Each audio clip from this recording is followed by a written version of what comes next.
Romanos, capítulo de número 15. Vamos ler.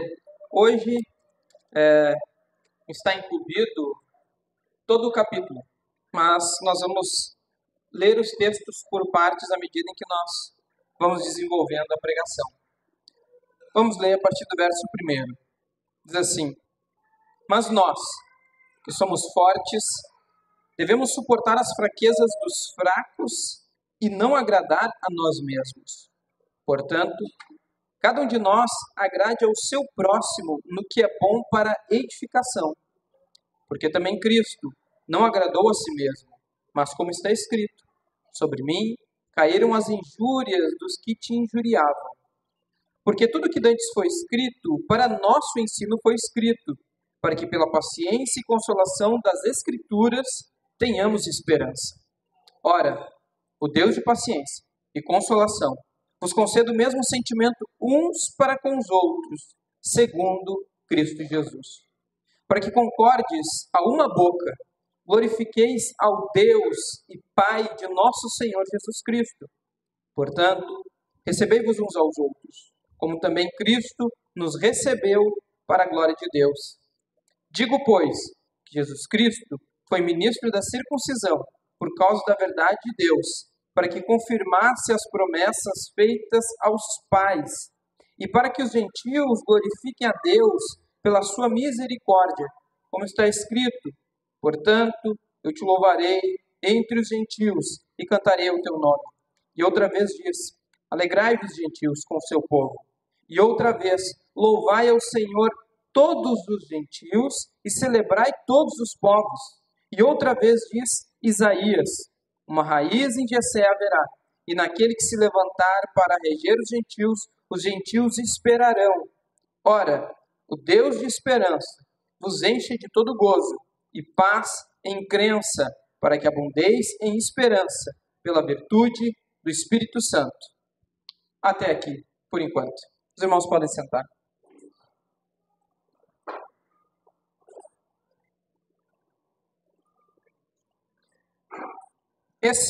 Essa primeira parte que nós lemos, do verso 1 ao verso 13, ela é a continuação do que nosso irmão pastor Isaac pregou na semana passada. Nós vemos que, ou seja, ele continua falando sobre os relacionamentos dentro da igreja. Foi essa a tônica.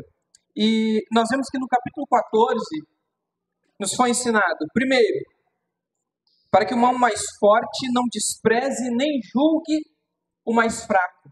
Não despreze nem julgue. Em segundo, para que não entristeça nem prejudique o mais fraco. Então, para que os fortes, eles não usem da sua força no sentido de entristecer ou prejudicar os mais fracos. Agora, no capítulo de número 15, dos versículos 1 ao 13, a sua exortação é para que não vise agradar a si mesmo. Ou seja, os fortes não agradem a si mesmo. Então, no ponto 1, no ponto 2, que foi pregado no capítulo 14, e no ponto 3, que nós daremos início hoje, ele está focando nos fortes. Qual é a postura dos fortes com relação ao mais fraco? E agora ele nos diz o seguinte, nesses primeiros versículos que nós lemos: para que o forte não vise agradar a si mesmo. Meus irmãos, o texto, quando o apóstolo Paulo escreveu, ele não foi dividido em capítulos e versículos. Isso foi algo mais moderno, essa divisão, para que de alguma forma ficasse mais fácil de se concatenar ali os assuntos dentro do texto bíblico.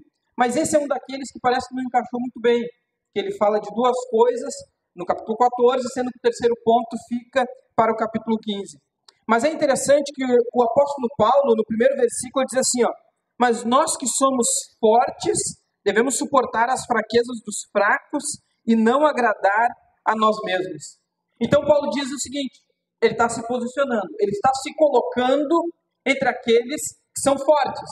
Então ele diz, os fortes não devem agradar a si mesmo, mas suportar as fraquezas dos fracos. E aqui suportar não é no sentido de eu tolerar aquela pessoa, mas sim de dar suporte àqueles que são fracos. Então, os fortes têm força suficiente, e aí talvez a gente pode nos lembrar lá quando Moisés, durante a batalha, ele baixava os seus braços por estar cansado. Então, duas pessoas auxiliavam ele, uma de cada lado, fazendo com que ele levantasse os seus braços, e o povo de Israel então vencia. A ideia é mais ou menos essa: aqueles que dão suporte para erguer aquele que está fraco. E é isso que o apóstolo Paulo diz. Então, eu sou do time dos fortes, eu sou daquele que tem o conhecimento, que tem a experiência, que tem a maturidade cristã suficiente, mas mesmo estando desse grupo, nós temos um dever, que é suportar os fracos e não agradar a nós mesmos. Hoje, a pregação, capítulo 15, eu vou dividir em 4 partes, que cada uma delas existe uma palavra. E a primeira palavra, que é do verso 1 ao verso 13, é a palavra unidade, que significa relacionamento. É aquilo que nós já temos visto. Então, o que ele vai nos dizer aqui é que nós temos os princípios para a unidade cristã. Quais seriam esses? Primeiro, os fortes deveriam suportar as fraquezas ou as falhas dos fracos. E normalmente o forte ele é tentado não a dar suporte, mas sim a exercer a sua força, sim exercer o seu poder. E é isso que então o apóstolo Paulo ele nos fala que naturalmente nós tendemos a exercer força para excluir ou subjugar os fracos. Então ele diz: não façam isso. Não usem a força de vocês, ou seja, o fato da maturidade cristã de vocês estar desenvolvida, para que vocês excluam ou subjuguem os mais fracos. Por isso, não agradem a si mesmo. Não usem da sua força ou da sua maturidade em benefício próprio. Então, a força de uma pessoa pode compensar a fraqueza de outra. Imaginemos nós que aqui, 2 polos opostos. Os fortes são maduros em Cristo, têm maturidade cristã, têm uma vida cristã desenvolvida, e os fracos, aqueles que ainda estão lutando com as suas falhas, aqueles que ainda não conseguiram desenvolver a sua maturidade cristã. E o que então a ideia do forte dar suporte ao fraco? É que se a gente somar as forças e dividir, é como se a gente entrasse num ponto de equilíbrio. Então, a força de uma pessoa pode compensar a pouca força de outra. É mais ou menos isso que nós podemos compreender que ele quer dizer. O forte, ele não usa da sua força, mas pelo contrário, ele não agrada a si mesmo, mas pelo contrário, ele suporta aquele que é fraco. Olha o que nos diz o verso de número 2. Portanto, cada um de nós agrade ao seu próximo no que é bom para edificação.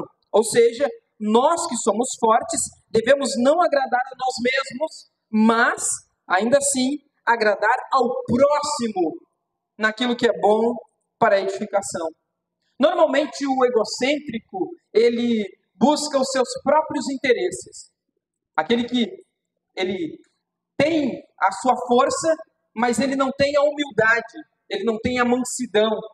E mansidão é poder sob controle. Jesus era um homem manso.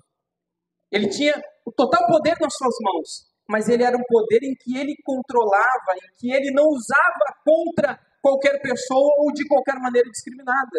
Então nós vemos que o egocêntrico, ele normalmente busca os seus próprios interesses, isso é natural, isso faz parte da natureza humana. Cada um de nós busca aquilo que é bom para si mesmo. E então o apóstolo Paulo diz, no cristianismo, na vida cristã, para o benefício da unidade da igreja e da unidade cristã, cada um de nós, os fortes, agrade ao seu próximo naquilo que é bom para a edificação. Ou seja, não devemos usar nossa força para servir a nós mesmos, ao nosso próprio bem, ao nosso próprio benefício. Paulo, então, ele argumentou que os cristãos com uma consciência forte, eles não podiam pisar na consciência daqueles que são fracos. E como que ele consegue, de alguma forma, passar esse entendimento? E é isso que nós vamos ver nas 4 palavras que dividem o sermão de hoje.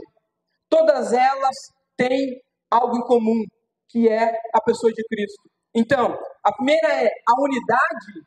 A unidade cristã só é possível por causa de Cristo. Por quê? Olha o que ele nos diz.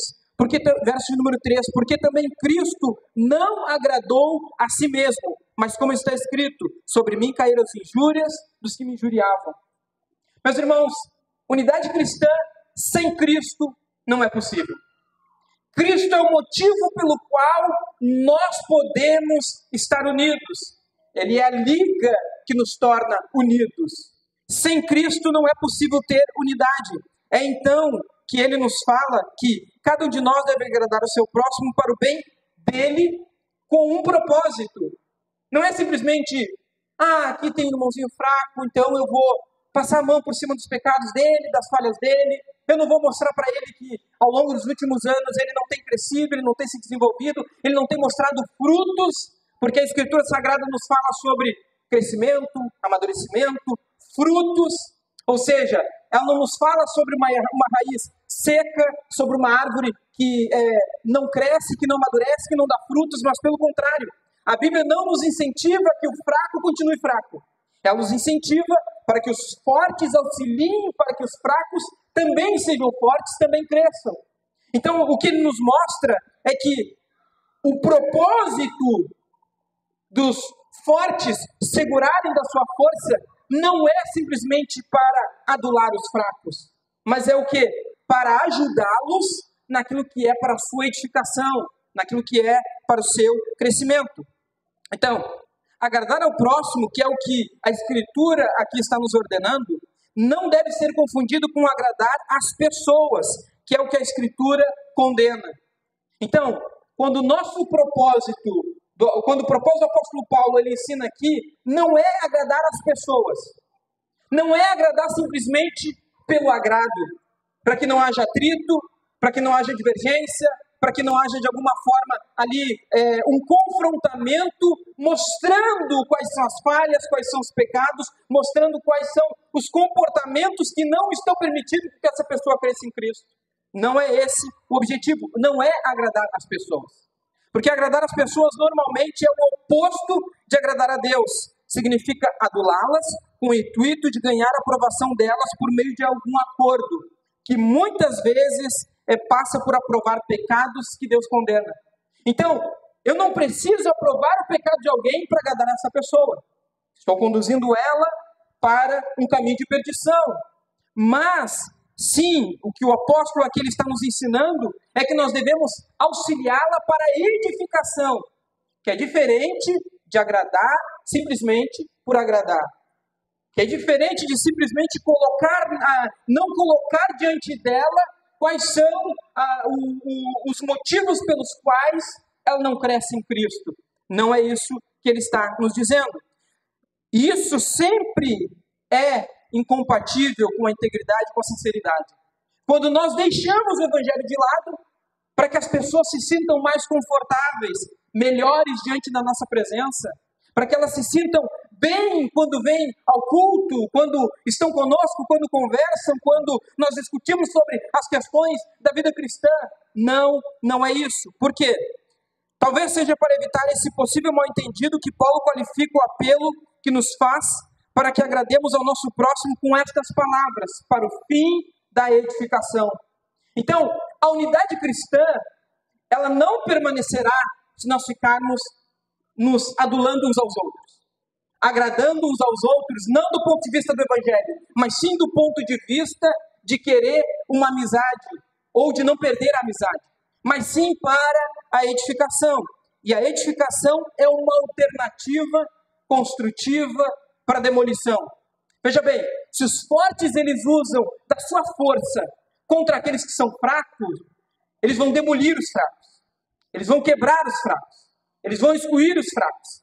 Mas a edificação é uma alternativa para que não haja essa demolição daqueles que são fracos. Então, por isso que o texto bíblico ele vai nos dizer que o objetivo é edificar e não demolir.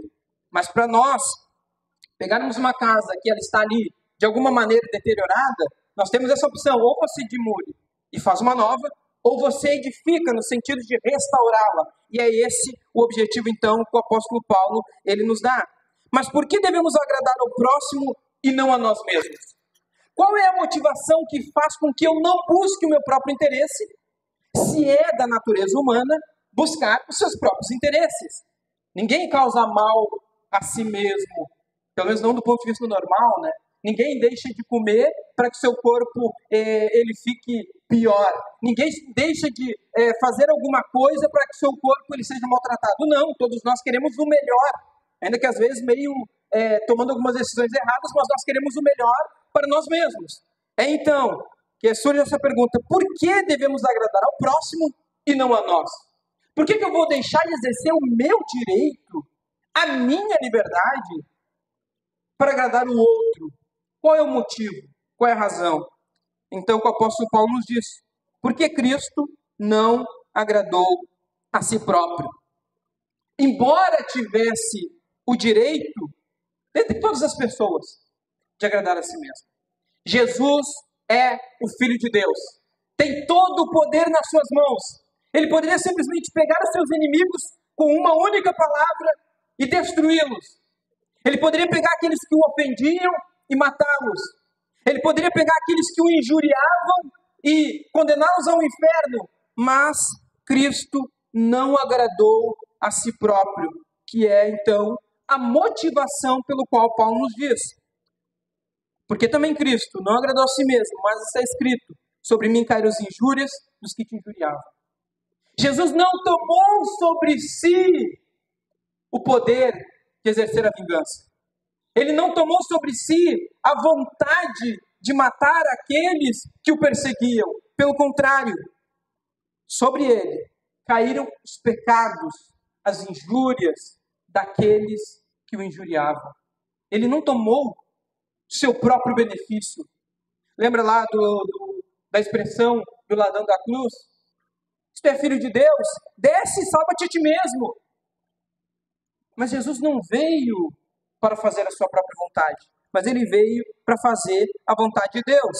Então, em vez de recorrer especificamente à encarnação ou um incidente da vida de Cristo, o apóstolo Paulo ele usa a abnegação de Cristo para dizer: ele é o exemplo da unidade cristã.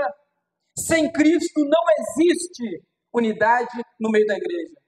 Meus irmãos, não pense que o que faz com que nós consigamos congregar juntos e nos amemos uns aos outros é o fato nós gostarmos do mesmo estilo de música, do mesmo jeito de roupa, de nós entendermos que determinadas preferências são aquilo que faz com que a maioria de nós entenda que é bom estar aqui. Não!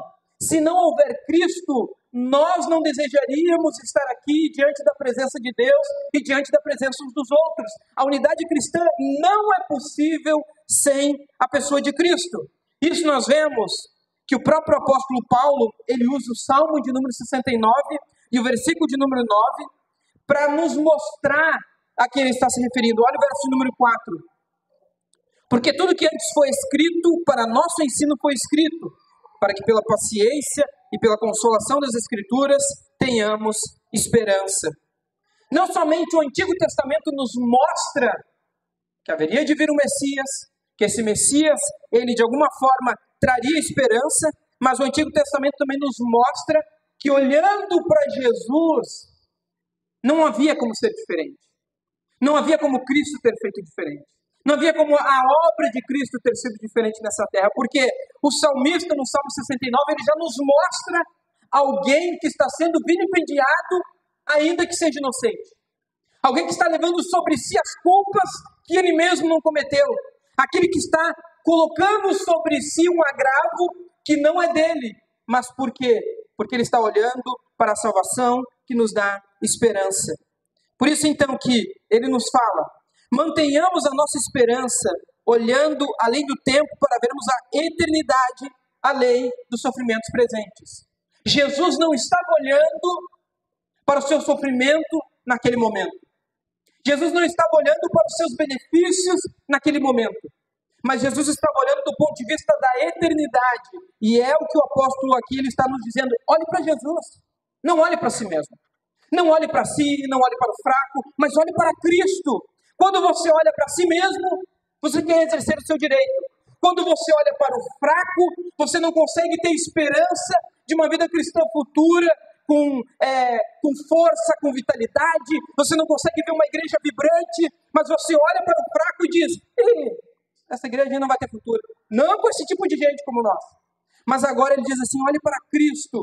Cristo não olhou para o seu próprio benefício, mas ele olhou para a glória futura, ele olhou para aquilo que daria esperança, e é então que ele sofre aquilo que ele não deveria sofrer, porque ele não era nenhum pecador.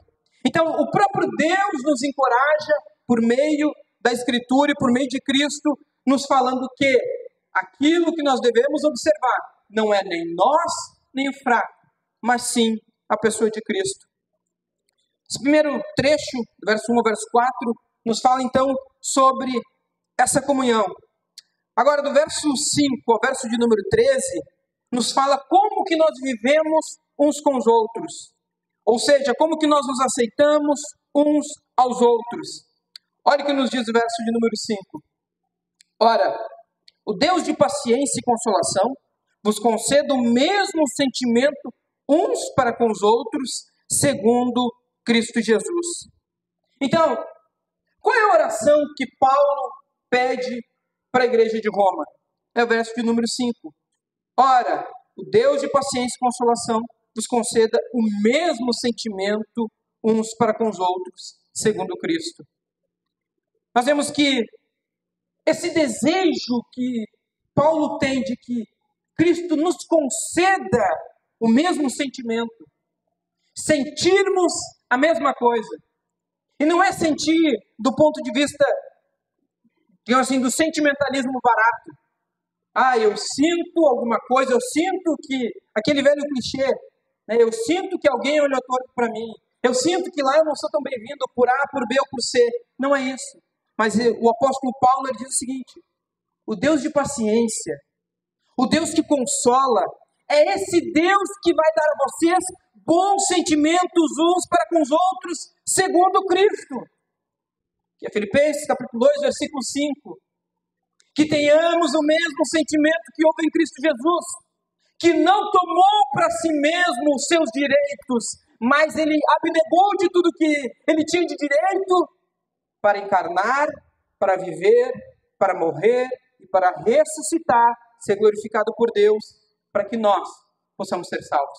Então, a oração é que Deus nos dê paciência e que Deus nos console, tendo sentimentos uns para com os outros. Versículo de número 7. Portanto, recebei-vos uns aos outros, como também Cristo nos recebeu para a glória de Deus. De que maneira que nós vivemos essa unidade? De que maneira que nós podemos viver aquilo que está além da natureza e do desejo humano? Paulo diz: acolhei-vos uns aos outros, como também Cristo nos acolheu para a glória de Deus. Um dos pontos também que nosso irmão Isaac trabalhou um pouco na semana passada. Se Deus já acolheu os fracos e os fortes da mesma igreja, quem somos nós para não aceitar aquilo que Deus já fez por cada um de nós? Então, nós vemos aqui o que é a verdadeira unidade cristã. Unidade cristã é um dom sobrenatural, não é algo normal. Nenhum método pode criá-la, por isso precisamos que Deus nos conceda. Não é por nós mesmos que nós vamos conseguir desenvolver. Não é um método, não é uma forma, não são determinadas atitudes, não são determinados eventos, não é algumas coisas que nós fazemos, mas sim é um dom sobrenatural de Deus que vai nos conceder o que vai criar em nós.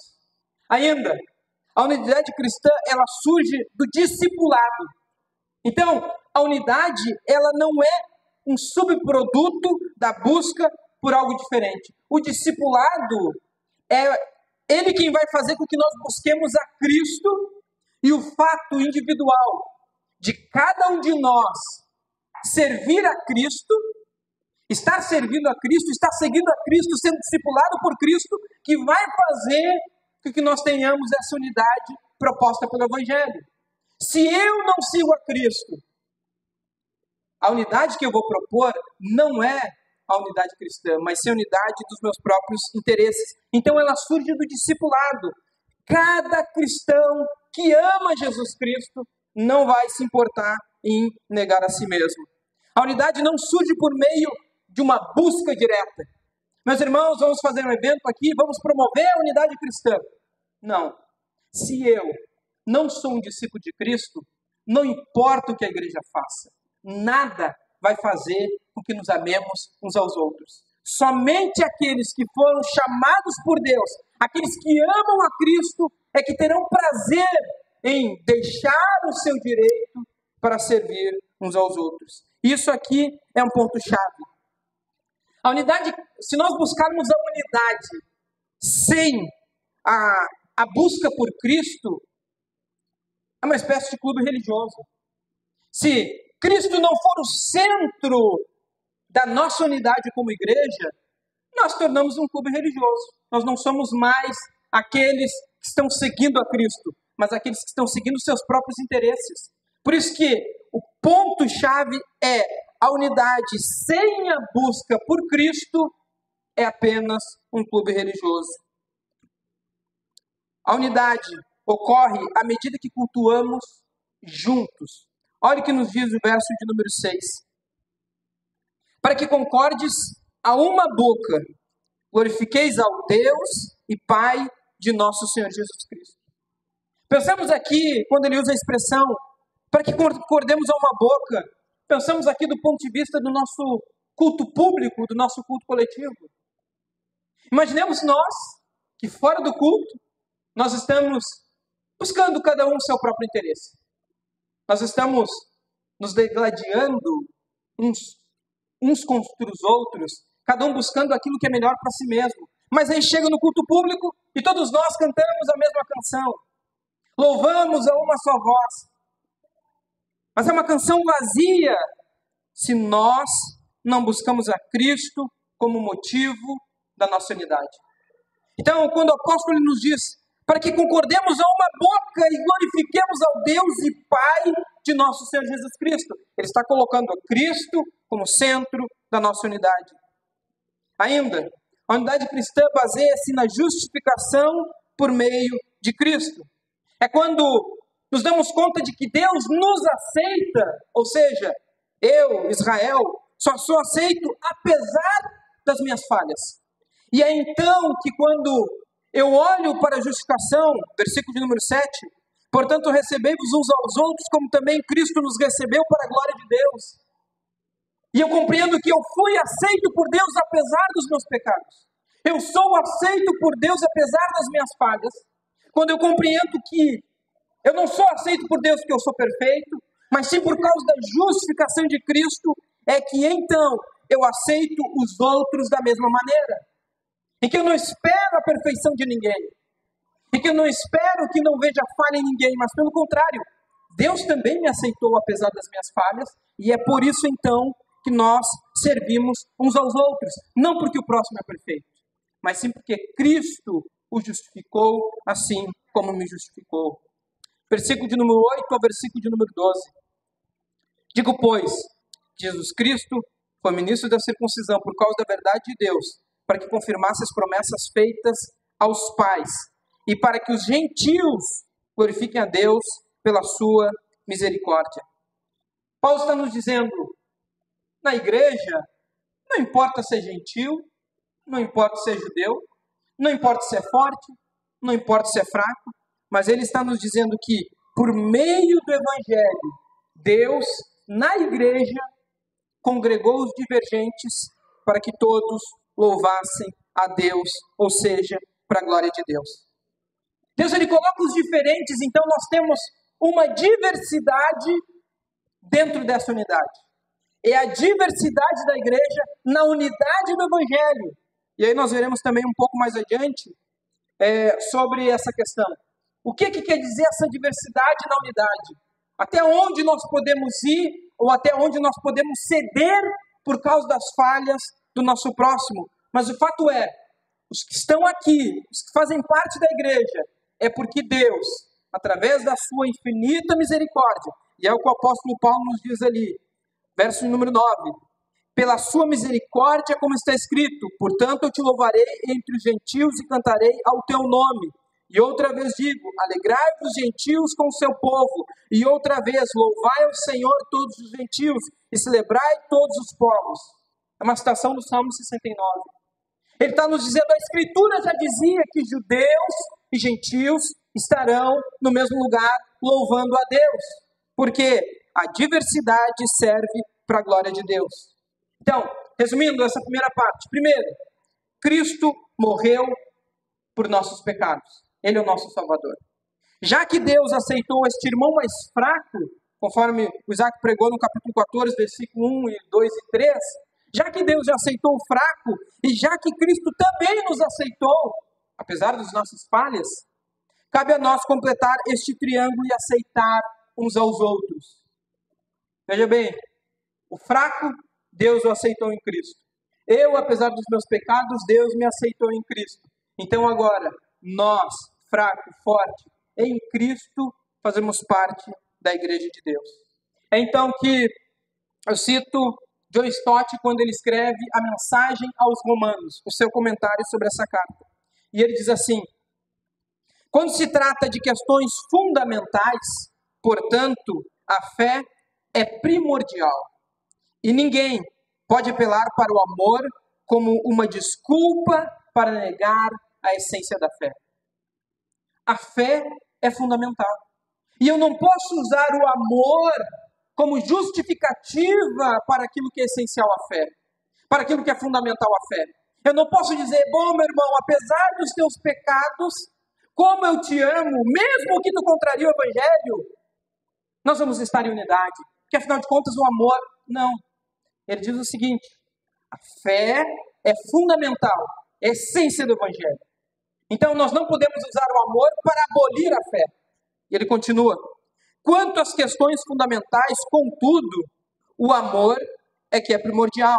E não se pode apelar para o zelo pela fé como uma desculpa para fracassar no amor. Então, contudo, aquilo que é fundamental, precisamos do amor. Não adianta nós queremos viver somente o racional daquilo que é a nossa fé. Entendimento das doutrinas, entendimento do Evangelho sem o amor. Será como um ferro batendo com ferro. Nós precisamos do amor para exercer a nossa fé. Então, um não está em oposição ao outro. Ele diz, já que estamos fundamentados na mesma fé, não podemos viver a vida cristã sem esse amor. Sem o zelo da fé não pode fazer com que nós venhamos ter corações endurecidos, corações que não olham para o próximo, corações que não querem agradar o próximo. Mas precisamos do amor para que nós possamos exercer a nossa fé.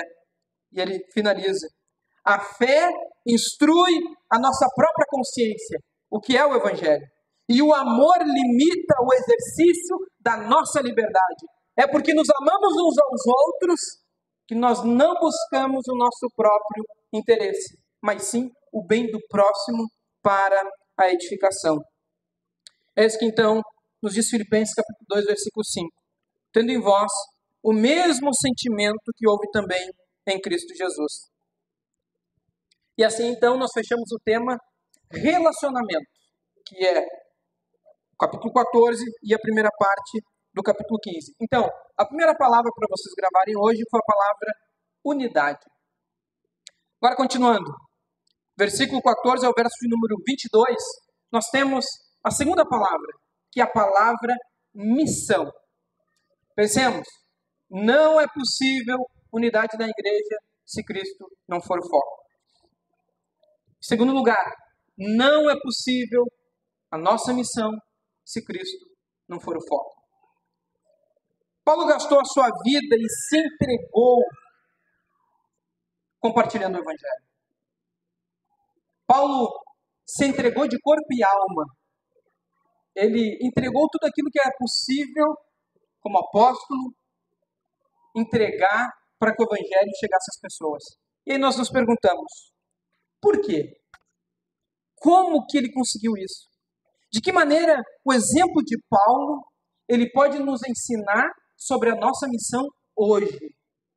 Lembra ali, ele falou, aquilo que está escrito para a nossa esperança. Então nós precisamos entender que a Escritura Sagrada é para nós hoje, é para que nós possamos servir a Deus. Então, vejamos, verso número 14. Eu próprio, meus irmãos, Certo estou a respeito de vós, que vós mesmos estáis cheios de bondade, cheios de todo conhecimento, podendo admoestar-vos uns aos outros. Mas, irmãos, em parte vos escrevi mais ousadamente, como para vos trazer outra vez isso à memória, pela graça que por Deus me foi dada. O que ele está dizendo? Irmãos de Roma, Igreja de Jesus Cristo, eu sei, eu não sou o fundador de vocês. Eu não sou o pastor dessa igreja. Eu não fundei essa igreja, eu não pastorei essa igreja, mas porém, e ele diz assim ainda, né? Eu sei que vos escrevi ousadamente, ou seja, coisas que talvez sejam duras, difíceis, desafiadoras. Eu sei disso.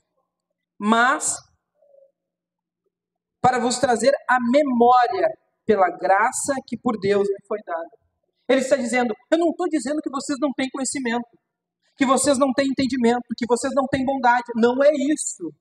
Mas o que eu estou dizendo aqui, muito ousadamente, só quero vos lembrar, trazer à memória de vocês o que é o Evangelho, o que é a unidade cristã, o que são os relacionamentos dentro da igreja. Então nós nos perguntamos primeiro, qual é a motivação do apóstolo Paulo? Por que ele pregava o Evangelho? Olha o versículo 16 e 17. Que eu seja ministro de Jesus Cristo entre os gentios, ministrando o Evangelho de Deus, para que seja agradável a oferta dos gentios, santificada pelo Espírito Santo, de sorte que tenho glória em Jesus Cristo nas coisas que pertencem a Deus. Não tem como eu não pregar. Eu sou ministro de Cristo. Eu tenho uma missão, eu tenho um chamado. Pregar o Evangelho é aquilo pelo qual eu fui destinado a fazer, e eu tenho que exercer essa missão. Por isso que ele diz, para pregar aos gentios, eu sou ministro. Deus me chamou desde lá do meu chamado, ele diz, tu vai pregar para os gentios.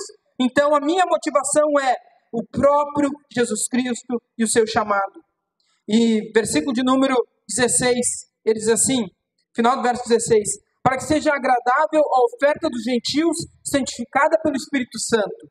Então, o que ele nos diz aqui, para que seja agradável a oferta, ele nos remete ao sacrifício sacerdotal do Antigo Testamento. O sacerdote oferecia um sacrifício pelo povo. E ele diz, eu sou aquele escolhido para oferecer a mensagem do Evangelho aos gentios. Ou seja, o dever de um sacerdote no Antigo Testamento consistia em oferecer sacrifícios ou interceder pelos pecados do povo diante de Deus. Paulo está dizendo, o seu ofício, a sua missão, faz parte da maneira em que ele se oferece como sacrifício vivo. A minha motivação é, eu sou alguém que serve a Cristo. Eu sou o próprio sacrifício vivo. A minha vida está entregue à minha missão. Eu não tenho como fugir disso. Então, ele está nos dizendo aquilo que ele tratou em Romanos capítulo 12. Irmãos, quero que vocês ofereçam o próprio corpo como sacrifício vivo. O todo, o teu ser, ele serve a Deus. O teu ser está na missão de tornar Deus conhecido entre os homens. A sua vida, ela tem um chamado que é para que você, com toda a sua integralidade, esteja nessa missão. Se eu fui chamado por Cristo, eu compartilho o Evangelho de Cristo como resposta a esse chamado. Verso 18. Porque não ousaria dizer alguma coisa que Cristo por mim não tenha feito para a obediência dos gentios por palavras e por obras. Então, qual é o propósito do apóstolo Paulo? Ele está dizendo, eu não estou dizendo para que os gentios, como crentes de segunda classe, diferente dos judeus, para que eles obedeçam algo que eu mesmo não faço. Então, o meu propósito nessa maneira de me comunicar é para a obediência dos gentios por palavras e por obras. Eu digo a eles, façam aquilo que eu também faço. Vivam da maneira que eu também vivo o Evangelho. E olha o que diz mais, quais são os meios pelo qual Paulo ele evangeliza? Verso número 19. Pelo poder dos sinais e prodígios, na virtude do Espírito de Deus, de maneira que desde Jerusalém e arredores até o Ilírico, tendo pregado o Evangelho de Jesus Cristo. E desta maneira me esforcei por anunciar o Evangelho, não onde Cristo houvera sido nomeado para não edificar sobre fundamento alheio. Antes, como está escrito, aqueles a quem não foi anunciado o verão, e os que não ouviram o entenderão. Ele está dizendo, as marcas do meu apostolado não é querer pregar onde Cristo já foi pregado. Não é ministrar aonde já existe uma igreja. Mas as marcas do meu apostolado, por poder e sinais na virtude do Espírito de Deus, desde Jerusalém até todo o mundo oriental. Ele está delimitando aqui, e nós vamos ver por que ele faz isso um pouco mais adiante, mas ele diz o seguinte, desde os arredores de Jerusalém, aonde foi possível, no mundo do Oriente, eu preguei o Evangelho. E não nas cidades onde já tinha, mas eu foquei nas cidades onde não tinha, porque eu não queria fundamento alheio. Não significa que, assim como na carta aos Romanos, ele não está exortando, instruindo, auxiliando demais igrejas. Mas ele quer dizer o seguinte, o aspecto, quando nós olhamos para as viagens missionárias do apóstolo Paulo, é que ele vai de capital em capital pregando o Evangelho nas principais cidades, e depois ali ele estabelece lideranças, e essa liderança então continua compartilhando o Evangelho nas demais regiões. E é isso que ele está nos dizendo, que foi pela virtude do Espírito de Deus que ele, tendo pregado o Evangelho de Jesus Cristo, ele se esforçou por anunciar o Evangelho aonde Cristo não era conhecido. Há um esforço na sua missão. Há um esforço na forma como ele faz. Ele não está dizendo simplesmente, fui chamado por Cristo, então eu vou, aonde der eu falo. Não. Ele gastou o seu corpo, seus pensamentos, suas finanças, sua intelectualidade, ele gastou as suas qualidades, ele gastou tudo que foi possível para tornar Cristo conhecido. E ele diz, somente pelo Espírito de Deus, senão eu não teria feito isso. Indo um pouco mais adiante, o apóstolo Paulo, então, ele nos mostra sobre esse segundo aspecto, que é a sua missão. Se Cristo não for o foco da nossa missão, nós não seguiremos à frente, nós não seguiremos adiante pela nossa própria força. Então, primeira unidade, segunda missão. Terceiro ponto, versículo 23 ao verso de número 29. Terceira palavra que nós podemos resumir aqui é submissão. Uma vida em unidade, uma vida em missão, uma vida em submissão. E aqui nós já entramos naquilo que se chama epílogo, ou seja, as palavras finais. Paulo, de alguma forma, já está aqui se despedindo dos irmãos de Roma. Ele já está dando as suas palavras finais para que ele pudesse, então, de alguma maneira dizer, irmãos, né, eu não posso ser extenso, infinito, mas eu vou aqui começar a me despedir. E é então que nós vemos sobre a palavra submissão, verso número 23. Mas agora que não tenho mais demora nestes sítios, e tendo já há muitos anos grande desejo de ir ter convosco, ou seja, visitar os irmãos de Roma, que ele ainda não tinha visitado, quando partir para a Espanha, irei ter convosco, pois espero que de passagem vos verei, que para lá seja encaminhado por vós, depois de ter gozado um pouco da vossa companhia. Mas agora vou a Jerusalém para ministrar aos santos. Nós vemos no verso de número 23 ao versículo de número 29, o apóstolo Paulo, ele está nos falando sobre a sua submissão. Ele tinha um desejo, visitar os irmãos de Roma. Porém, esse desejo que o apóstolo Paulo tinha, ele diz o seguinte, final do verso 23, é um grande desejo de ir ter convosco. E pense, o apóstolo Paulo está na cidade de Corinto, ele escreve a epístola aos Romanos, alguns entendem que ele escreveu Gálatas próximo, ou primeiro ou depois, não se sabe, mas que ele escreveu provavelmente Gálatas no mesmo período em que ele escreve aos Romanos. Há muita similaridade entre as cartas, entre os assuntos, ainda que Gálatas é como se fosse um resumo ou uma complementação. Do ponto de vista do texto, não dos... um é para a igreja da Galácia, outro é para a igreja de Roma, mas os assuntos são parecidos. Então, essa vida de submissão, ele diz o seguinte, eu tenho meus planos, eu tenho minha vontade. E qual é a vontade dele? Primeiro, eu quero visitar vocês, eu quero ir até Roma, eu quero conhecê-los, eu quero estar com vocês por um tempo antes de ir à Espanha. Então, eu poderia sair de Corinto, ir até Roma, ficar com os romanos e usar de Roma para ir para a Espanha. A expectativa de Paulo era que essa hora iria chegar, visitar os irmãos em Roma. Alguns impedimentos anteriores e algumas frustrações não permitiram com que ele chegasse até lá. Mas ainda assim, o apóstolo Paulo diz: posteriormente, esperava ter o apoio da igreja de Roma para ir da Espanha, que era o seu futuro campo missionário. Por quê? Quando ele vai para a Espanha, ele agora está indo já para o Ocidente. O mundo oriental, basicamente nas 3 viagens missionárias, eu já preguei em tudo quanto é lugar, agora eu vou expandir. De alguma maneira, meus irmãos, para a época, o apóstolo Paulo ele tinha um pensamento global para a expansão do evangelho.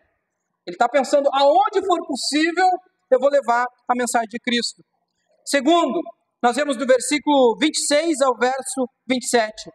Vou para Jerusalém ministrar aos santos, porque pareceu bem a Macedônia e a Caia fazerem uma coleta para os pobres dentre os santos que estão em Jerusalém. Isso lhes pareceu bem, como devedores que são para com eles. Porque se os gentios foram participantes dos seus bens espirituais, devem também ministrar os bens temporais. Paulo diz, eu quero ir em Roma, mas eu também preciso ir a Jerusalém. E eu vou precisar de Corinto, ir a Jerusalém, para depois ir em Roma, para depois ir à Espanha. Esses são meus planos. Por quê? As igrejas da Macedônia recolheram ofertas para os pobres e necessitados de Jerusalém. Igreja gentílica, igreja dos gentios, colhendo ofertas para ministrar aqueles por onde o evangelho veio. Então ele diz assim, eu não posso deixar passar essa oportunidade de juntar gentios e judeus em algo de benevolência, em uma atitude tão nobre. Eu quero levar essa oferta para aqueles que precisam.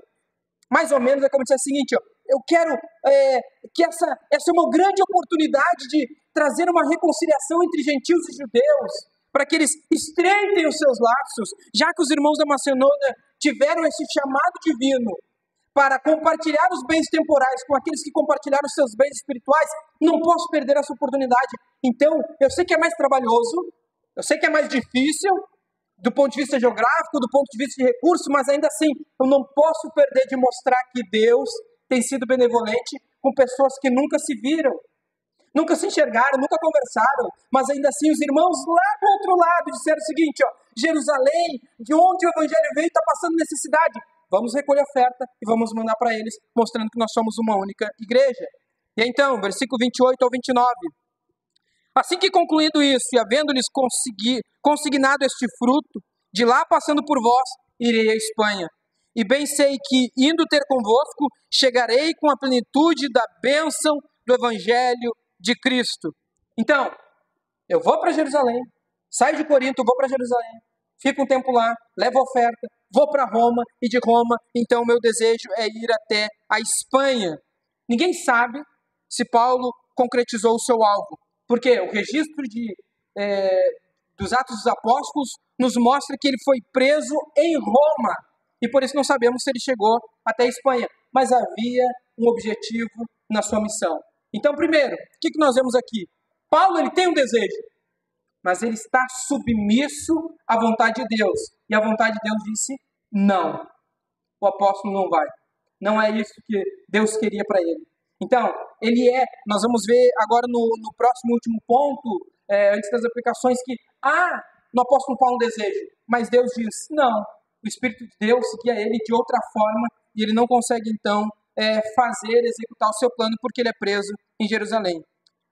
Quarto e último ponto então do texto, que é versículo 30 ao 33, uma vida em devoção, uma vida em unidade, uma vida em missão, uma vida em submissão e, por último, uma vida em devoção. Diz assim, eu rogo-vos, irmãos, por nosso Senhor Jesus Cristo e pelo amor do Espírito, que combatais comigo nas vossas orações por mim a Deus, para que seja livre dos rebeldes que estão na Judéia, e que esta minha administração, que em Jerusalém faço, seja bem aceita pelos santos, a fim de que, pela vontade de Deus, chegue a vós com alegria e possa recriar-me convosco, e o Deus de paz seja com todos. Amém.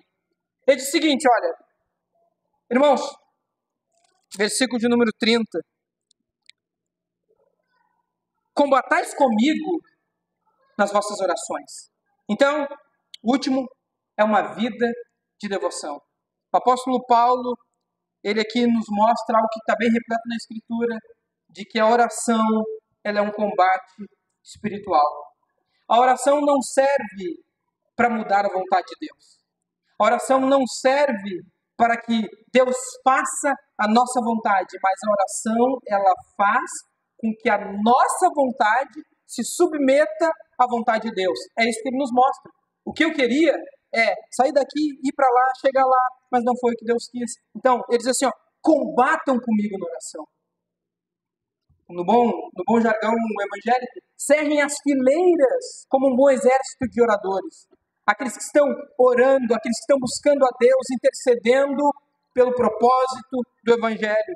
Por mais que Paulo seja quem é, faça o que faça, ele nos mostra uma submissão à vontade de Deus.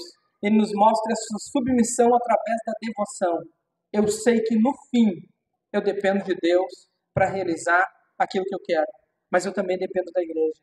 Irmãos, orem comigo, intercedam comigo, orem por mim, orem pela igreja, estejamos diante de Deus, porque eu não sei se em Jerusalém eles vão ficar felizes em receber a oferta dos gentios. Pode ser que eles não queiram. Eu não sei se aqueles que... ele diz o seguinte, verso 31, para que seja livre dos rebeldes que estão na Judéia. Eu não sei se lá eu não vou enfrentar problema. E enfrentou, foi preso. Mas ainda assim ele nos mostra este princípio de uma vida de devoção. Ele também diz o seguinte, orem para que eu vá a Roma, eu quero, mas eu não sei se conseguirei.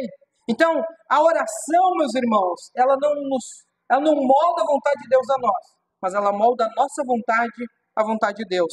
Olha o que nos diz 1 João capítulo 5, verso 14. E essa é a confiança que temos para com Ele. Que se pedirmos alguma coisa segundo a sua vontade, Ele nos ouve.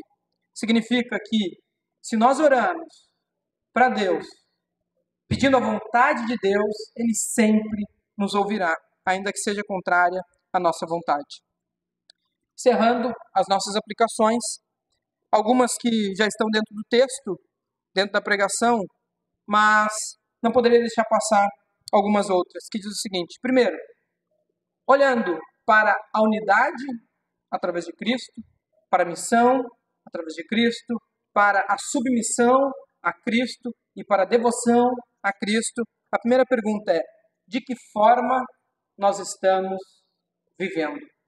Compare, olhe para a Escritura Sagrada e compare a sua vida.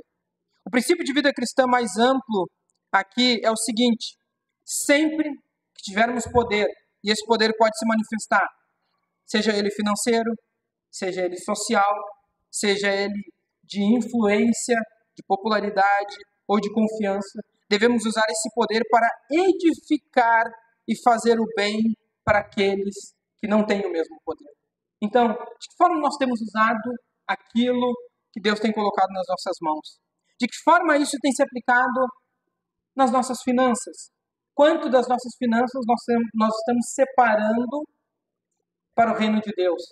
E você sabe muito bem, nós não somos aqui uma igreja da prosperidade, nós não focamos aqui no retorno financeiro, mas fato é que Deus também precisa converter os nossos bolsos. Deus também precisa converter a nossa conta bancária. Não para você ser extorquido pela igreja, não, mas para que os seus bens, inclusive os financeiros, sejam reflexo também da salvação que Deus tem feito a você.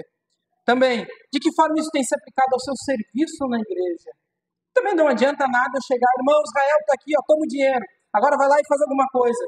Não, o que nós precisamos entender é que servir é um privilégio de cada cristão. Então, eu me pergunto, de que forma essa unidade cristã tem se refletido no seu serviço à igreja?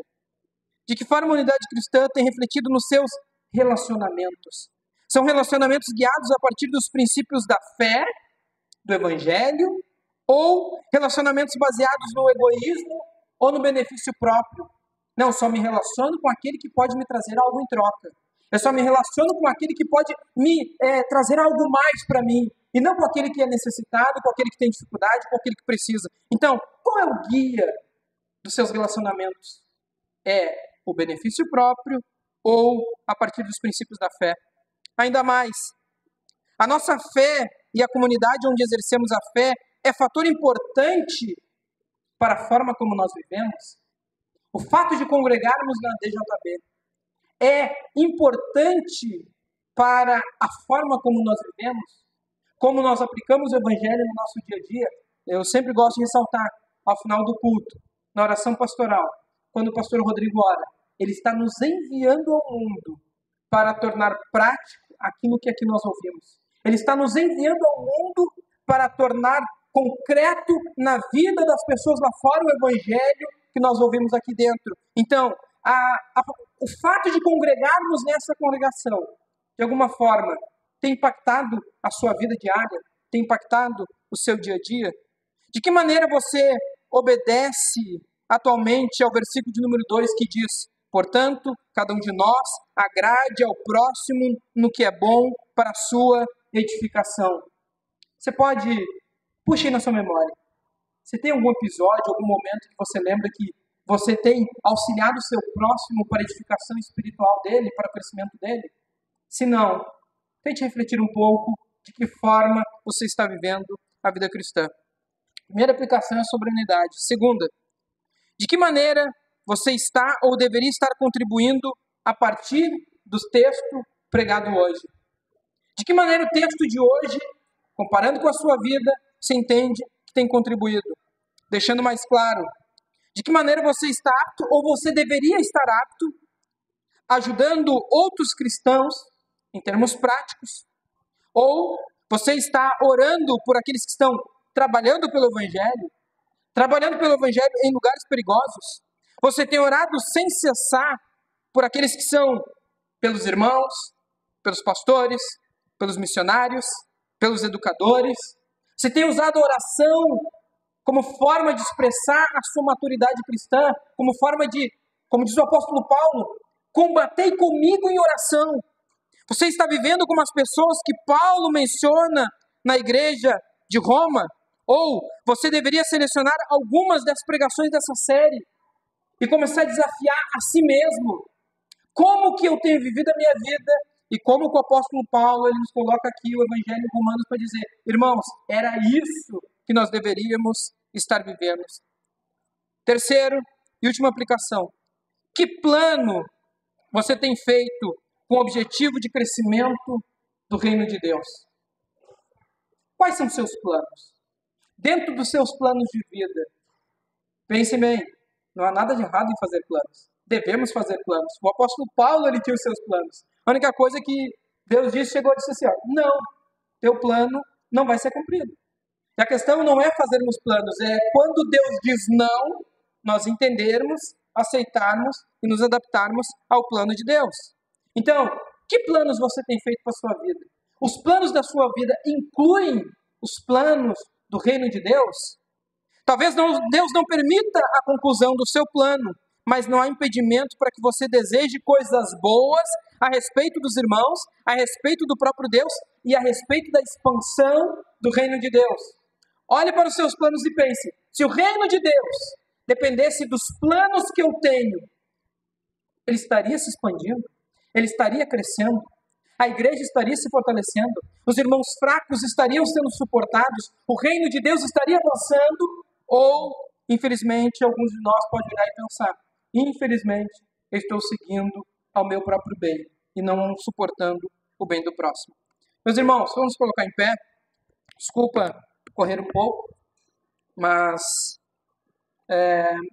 o capítulo tem um tanto de versículos, mas principalmente são 4 temas muito importantes para nós. Unidade, missão, submissão e devoção. Talvez você não diga assim, Israel, eu falho nos 4. Bem, penso eu, acho impossível, né? Alguém ter uma vida cristã que não tenha nada que está sendo feito de bom. Mas provavelmente alguns de nós vão olhar e dizer, pois tenho falhado na unidade, tenho falhado na comunhão com os irmãos. Ou posso dizer o seguinte, a minha vida não tem nada de missão do reino de Deus, eu estou vivendo para mim mesmo. Ou não, a minha vida eu tenho colocado ali os objetivos, os propósitos do plano de Deus. Mas aí você diz o seguinte, mas eu tenho uma dificuldade. Eu tenho meus planos. E quando Deus diz não, eu boto o pé, eu firme, eu digo o seguinte, não, eu vou fazer igual. porque é a minha vontade que vai prevalecer. Aí você pode pensar que talvez você não consiga se submeter à vontade de Deus. Ou você pode ser muito bem. Eu me dedico à unidade da igreja, eu me dedico na missão do reino de Deus, eu me dedico na submissão da vontade dos planos de Deus, mas minha vida de devoção, ela está capenga. Minha vida de devoção, ela está totalmente fraca. Eu não consigo orar, eu não consigo ler a Escritura, eu não consigo servir a Deus, eu não consigo ter prazer em estar no culto, eu não consigo ter prazer entre os irmãos. A minha vida, pelo fato de eu não estar em comunhão com Deus, parece que tudo está ficando sem graça para mim. Então, convido a você, se arrependa nessa manhã. O Deus de misericórdia e de paz, que o apóstolo Paulo nos fala aqui no capítulo 15, ele está dizendo, ele nos dará consolo e esperança. Então, eu quero crer que em todas essas coisas, o Espírito de Deus, várias vezes, até foi um dos pontos que eu não consegui trabalhar aqui, ele fala sobre o Espírito de Deus, o Espírito de Cristo, está trabalhando nos nossos corações. Não para que sejamos perfeitos, mas pelo Cristo que é perfeito, ele possa conduzir as nossas vidas. Amém? Vamos orar então. Deus de graça e misericórdia, Pai eterno, Filho amado Jesus Cristo, Espírito Santo de Deus, nessa manhã, penúltima pregação da série de Romanos, Senhor, tem nos colocado esse texto. Nós estamos aqui diante da Tua Palavra. Eu peço, ó Pai, para que no coração dos meus irmãos, eles sejam tão confrontados quanto o Senhor me confrontou enquanto eu meditava, eu estudava, eu escrevia essas palavras. Ó Deus, sem dúvida somos tão aquém daquilo que deveríamos ser. Isso faz com que não desfrutamos de tudo que deveríamos desfrutar da vida cristã. Quando olhamos para os teus servos que te serviram, como por exemplo o apóstolo Paulo, escarnecido, apedrejado, chicoteado, maltratado, passou fome, passou naufrágio, tantas outras coisas, mas ele diz, eu tinha uma missão. O Cristo que morreu por mim me chamou para pregar esse evangelho e eu não posso parar. Ó Pai, que nós tenhamos este mesmo desejo de estarmos unidos com o teu povo, aqueles a quem tu ama. Se tu já aceitou a cada um dos meus irmãos diante da tua presença, quem sou eu, Senhor, para não querer viver com eles? Ó Deus, eu também te peço que nos dê um senso de missão, um senso de propósito, um senso de estratégia, para dizer, estamos neste mundo, mas estamos aqui com o objetivo de tornar Cristo conhecido. Que tu também, ó Pai, nos submeta à tua vontade. E é tão difícil, Senhor, para nós. É tão difícil nós confiarmos em Ti. É tão difícil nós descansarmos em Ti. Porque nós sempre queremos ter um plano B. Nós sempre queremos ter algo. Caso o Senhor não faça aquilo que nós esperamos, nós queremos ter algo para que possa suprir, de alguma maneira, aquilo que nós planejamos e não nos submetemos. Mas que nós vamos aprender com Cristo, que não fez a própria vontade, mas fez a vontade do Pai. E também, Senhor, nos dê mais amor por Ti. Que nós sejamos mais piedosos, que nós sejamos mais devotos, que nós sejamos, ó Deus, de alguma forma, temos muito mais amor por Ti, do que amor pelos nossos bens, pela nossa própria vida, pelos nossos planos, pelas coisas que nós queremos, por aquilo que nós queremos realizar, não apenas do ponto de vista financeiro, material, mas também do ponto de vista sentimental, nos relacionamentos, em tudo isso, que nada nem ninguém esteja acima do nosso amor por Ti. E que o Espírito de Deus, o Espírito de consolação, o Espírito de paz, nos guie, nos oriente, para que possamos fazer a Tua vontade. Assim nós oramos e pedimos misericórdia e também te agradecemos pelo Teu Evangelho. Em nome de Cristo Jesus, nosso Senhor. Amém. Amém.